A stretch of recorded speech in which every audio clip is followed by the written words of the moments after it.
kita akan membahas segala hal tentang kehidupan santriwati dan pondok pesantren. Saya Meida dan kali ini saya ditemani oleh Fiona. Fiona, saya di sini siap menemani kalian semua. Di episode kali ini kita akan membahas sebuah topik yang mungkin terdengar agak unik, namun juga penting bagi kehidupan kita sehari-hari, apalagi seorang santriwati yang tinggal di lingkungan pesantren, yaitu tentang fenomena santriwati jarang mandi di pondok pesantren. Fenomena ini mungkin sering kali kita dengar di masyarakat maupun di lingkungan kita sendiri, namun seringkali menjadi bahan pembicaraan yang lucu-lucuan, padahal dari berbagai faktor tersebut banyak yang mendasarinya. Benar sekali Fiona, dalam kehidupan pondok pesantren kita pasti mengenal banyak aturan dan kebiasaan yang sangat ketat. Namun ada salah satu hal yang menjadi perbincangan di kalangan santri, yakni kebiasaan jarang mandi. Kenapa ya? Atau bahkan lebih memilih untuk menghindari mandi. Oke, di podcast kali ini kita akan mencoba menggali lebih dalam tentang fenomena ini. Apakah ini karena faktor kebiasaan, atau karena kurangnya waktu, atau ada hal lain yang dapat mempengaruhinya, dan bagaimana dampaknya terhadap kesehatan dan kehidupan di pondok pesantren.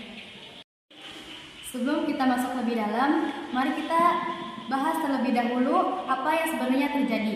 Kenapa banyak santri yang dikenal dengan kebiasaan jarang mandi? Padahal mandi adalah aktivitas yang penting untuk kebersihan tubuh dan kesehatan. Salah satu alasan utama yang sering dikemukakan adalah keterbatasannya waktu di pondok pesantren.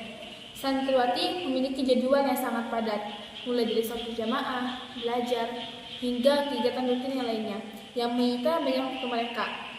Terkadang waktu untuk mandi terasa seperti luxury yang tidak bisa mereka penuhi. Mereka banyak hal yang lain yang harus dikerjakan terlebih dahulu selain mandi. Betul Fiona, kebiasaan kurang tidur di pesantren juga bisa mempengaruhi waktu yang mereka punya untuk mandi. Para santri seringkali harus bangun sangat pagi untuk sholat subuh, kemudian melanjutkan kegiatan belajar sepanjang hari. Jadi waktu untuk mandi seringkali menjadi terlupakan atau dikorbankan demi aktivitas lain yang dianggap lebih penting. Ada juga faktor fasilitas mandi yang kadang menjadi kendala bagi mereka. Misalnya, ada di beberapa pondok pesantren yang fasilitas kamar mandi itu sangat terbatas. Jadi, banyak santriwati merasa bahwa ketika mereka ingin mandi, mereka harus mandi panjang atau harus mandi di waktu yang tidak tepat. Contohnya, di waktu cuaca yang sangat dingin atau ketika waktu sudah mepet ke dalam jam pelajaran, atau juga karena jumlah air sangat terbatas. Ya, masalah fasilitas ini juga cukup sering terjadi. Selain itu, ada juga yang mengatakan bahwa kebiasaan menjaga wudhu menjadi alasan mereka jarang mandi. Misalnya, mereka merasa sudah cukup menjaga kebersihan dengan hanya berwudhu setiap hari. Apalagi di pesantren yang mengutamakan ibadah setiap harinya. Sekarang kita sudah tahu beberapa alasan mengapa kebiasaan jarang mandi terjadi. Yang pertama yaitu faktor karena terbatasnya waktu. Yang kedua karena kurang tidur. Yang ketiga karena fasilitas kamar mandi. Yang keempat karena menjaga wudhu. Tetapi bagaimana dampaknya? Apakah hanya sebatas kebiasaan yang tidak berbahaya bagi kesehatan, ataukah ada dampak serius yang bisa muncul? Tentu ada dampaknya Fiona. Yang pertama adalah dampak terhadap kesehatan. Mandi adalah salah satu cara untuk menjaga kebersihan tubuh dari keringat, debu, dan kuman. Jika santri jarang mandi, maka bakteri atau kuman bisa berkembang biak di kulit dan berpotensi menyebabkan penyakit kulit seperti gatal-gatal, eksim, atau bahkan infeksi kulit.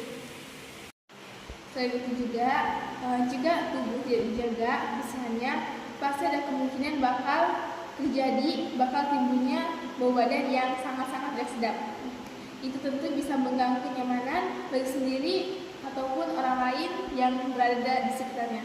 Terutama karena santri itu pasti hidup di lingkungan bersama-sama dan komunikasi yang sangat dekat. Nah, jadi bau badan dan gas sedap itu bisa menjadi masalah sosial yang paling besar di pondok pesantren, dan ini mungkin akan mempengaruhi kepercayaan di salah santriwati.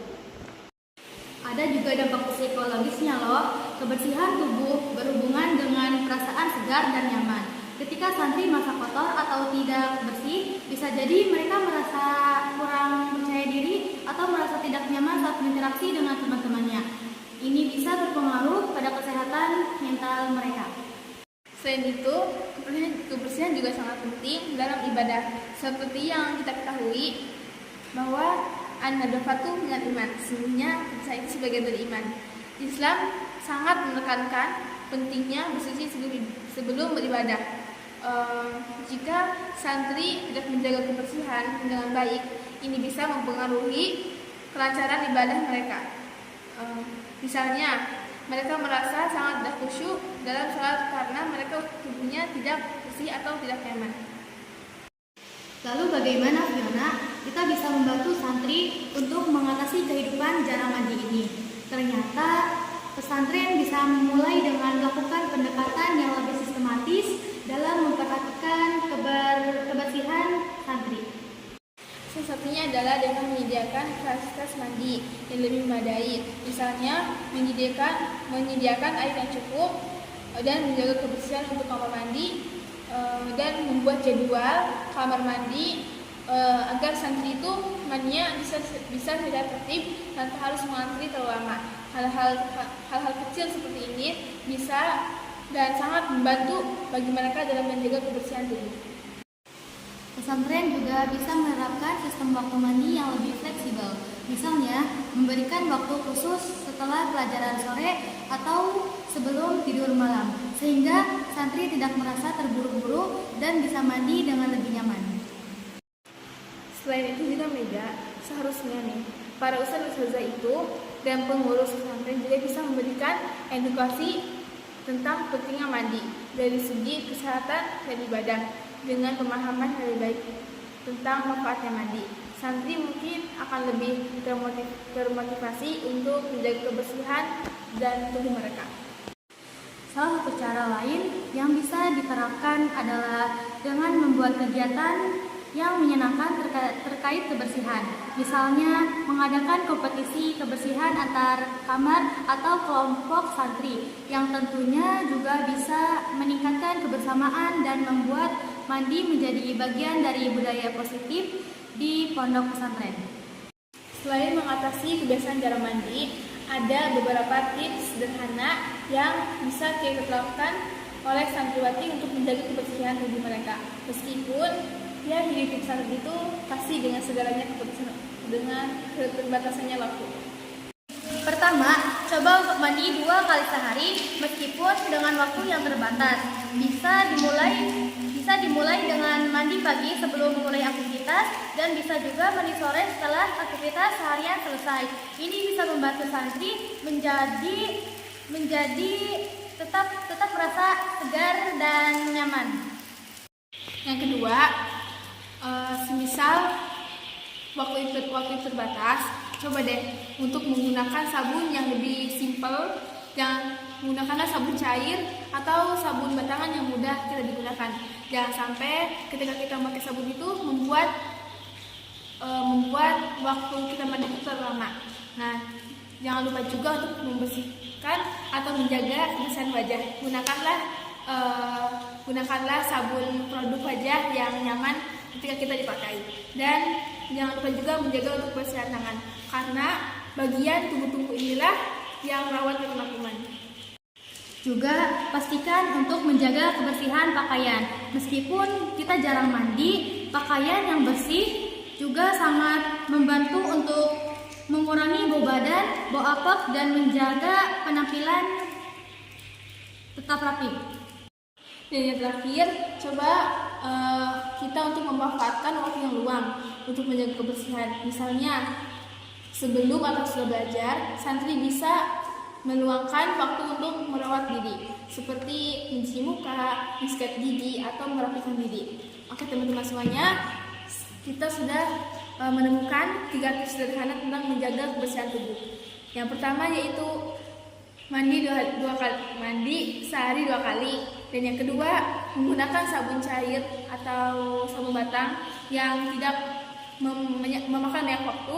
Yang ketiga kebersihan pakaian, dan yang keempat memanfaatkan waktu yang luang. Wah, kita sudah sampai di akhir episode nih. Semoga pembahasan kita mengenai fenomena santri jarang mandi ini bisa memberikan wawasan baru dan bermanfaat bagi kita semua dan bagi teman-teman sekalian. Terima kasih semua sudah mendengarkan podcast dari kami, dan semoga kita semua bisa menjaga kebersihan tubuh kita dan lingkungan kita di sekitar. Kebersihan memang sebagian dari iman, jadi mari kita bersama-sama menjaga kebersihan kita dalam kehidupan sehari-hari.